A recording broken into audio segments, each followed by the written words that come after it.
History of India. Bharat के इतिहास में पानीपत के पहले युद्ध का क्या है महत्व। अल्पविराम।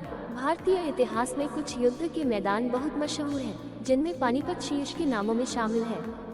भारतीय इतिहास में यहाँ हुए 3 युद्ध बहुत प्रमुख स्थान रखते हैं, जिनके बारे में कहा जाता है कि उनके होने के बाद देश में बहुत कुछ बदल गया था।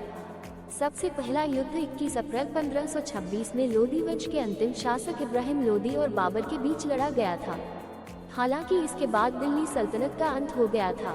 इस युद्ध का ऐतिहासिक तौर पर बहुत महत्व है, क्योंकि इसके बाद ही मुगल शासन काल का युग आरंभ हुआ और कई तरह के सांस्कृतिक बदलावों का भी दौर आया। अल्पविराम। लोधी वंश का शासन था तब 16 सदी की शुरुआत तक दिल्ली, जिसे उत्तर भारत की सत्ता का केंद्र भी माना जाता था, में लोधी वंश का शासन था।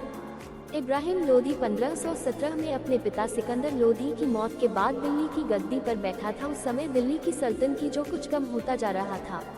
अस्थिरता और अराजकता के साथ आपसी मतभेद और निजी स्वार्थ इसकी सबसे बड़ी वजह थे। अल्पविराम।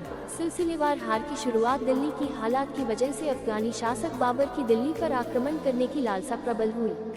5 जनवरी 1526 को अपनी सेना को लेकर दिल्ली के लिए रवाना हुआ। पहले बाबर को रोकने के लिए इब्राहिम लोधी ने शेखदार हमीद खां को भेजा और 25 फरवरी 1526 को अंबाला में हमीद खां और बाबर के बेटे हुमायूं के बीच लड़ाई हुई, जिसमें हुमायूं की जीत हुई। फिर अंबाला के पास ही शाहाबाद मारकंडा में दौलत खां लोधी को बाबर की ओर से मेहंदी ख्वाजा ने हरा दिया। अल्पविराम। सेना में बहुत बड़ा अनुपातिक अंतर। इसके बाद 21 अप्रैल 1526 में बाबर की सेना और इब्राहिम लोधी के बीच पानीपत में निर्णायक युद्ध हुआ, जो इतिहास में पानीपत की पहली लड़ाई के नाम से मशहूर है। इस युद्ध में इब्राहिम लोधी के पास एक विशाल सेना थी, वहीं दूसरी तरफ बाबर के पास कम सेना थी।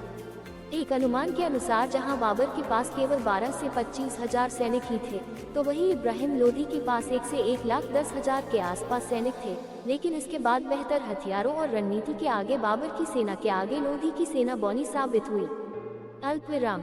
इस युद्ध में बाबर ने बहुत ही कुशल, सटीक और कारगर रणनीति का प्रयोग किया था। प्रतीकात्मक तस्वीर। Wikimedia Commons. अल्पविराम। तोपों का उपयोग। युद्ध में बाबर की जीत के पीछे सबसे बड़ी वजह तोपों का उपयोग था। जहां बाबर के पास 20 मैदानी तोपें थीं, तो दूसरी तरफ लोधी सेना के पास एक भी तोप नहीं थी।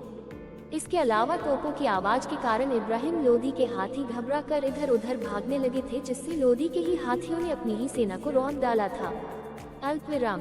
हर तरफ से घेरने की चतुर नीति। लेकिन युद्ध में बाबर की जीत का निर्णायक कारण बाबर की युद्ध नीति को बताया जाता है। बाबर ने कुलगमा और अरावा नीति का उपयोग किया था, जिसमें पूरी सेना को बाएं, दाएं और केंद्र के 3 हिस्सों में बांट दिया गया था। इसका फायदा ये हुआ कि बाबर के सैनिक लोधी की सेना को हर तरफ से घेरने में सफल रहे और तोपों के हमले के बाद की अफरा तफरी में बाबर इतनी बड़ी सेना को हराने में सफल रहा। अल्पविराम। इस युद्ध में इब्राहिम लोधी की सेना के पास प्रमुख हथियार तलवार, भाला, लाठी, कुल्हाड़ी और धनुष बाण थे। वहीं इसमें एकजुटता का अभाव और अनुशासन की कमी साफ तौर पर झलक रही थी। वहीं दूसरी तरफ बाबर की सेना ने गन पाउडर, तोप, गोला बारूद आदि का इस्तेमाल किया था। युद्ध के मैदान पर ही इब्राहिम लोधी की मौत हो गई, जिससे लोधी वंश के शासन का अंत हो गया। दोपहर के 3:04